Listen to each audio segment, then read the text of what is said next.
This is In the News in VOA Special English. More than 6,000 people died last year in Mexico's drug wars.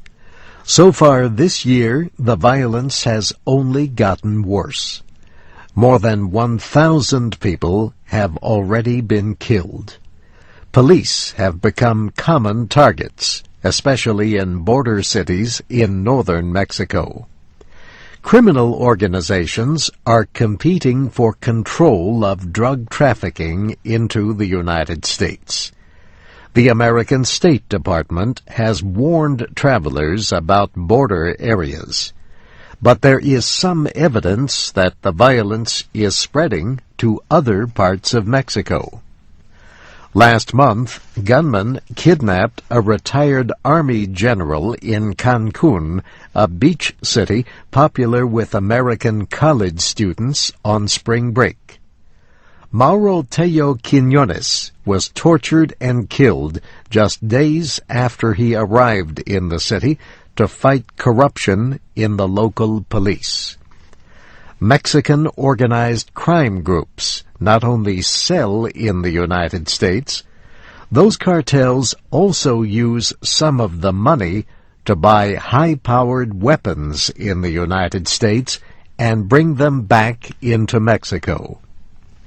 Mexico is receiving money for training, equipment, and other anti-drug activities under an agreement signed last year with the United States.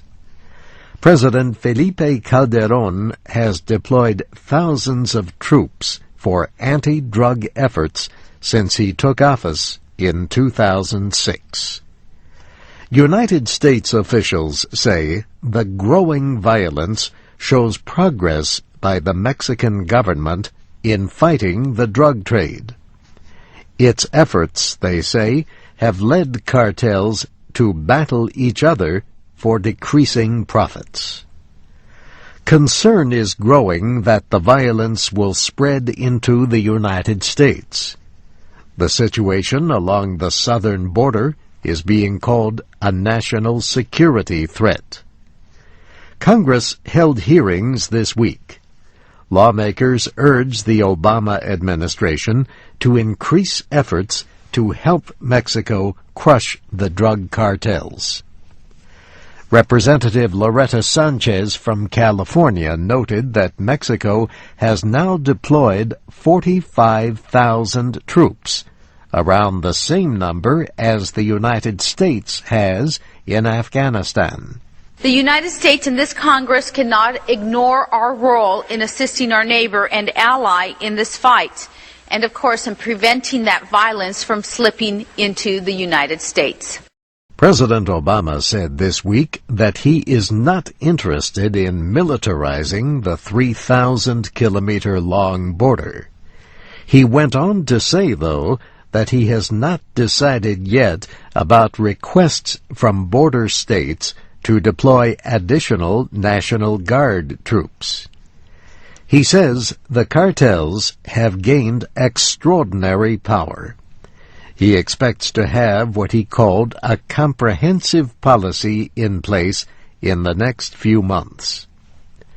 American officials recently announced results from an operation aimed at Mexico's Sinaloa cartel, which also sends drugs to Canada. They announced hundreds of arrests in the United States and the seizure of 23 tons of drugs. And this week, President Obama nominated the police chief from Seattle as the new director for the Office of National Drug Control Policy. Gil Kerlikowske says reducing demand for drugs will depend not just on arrests, but also on treatment for users. And that's In the News in VOA Special English, written by Brianna Blake. I'm Steve Ember.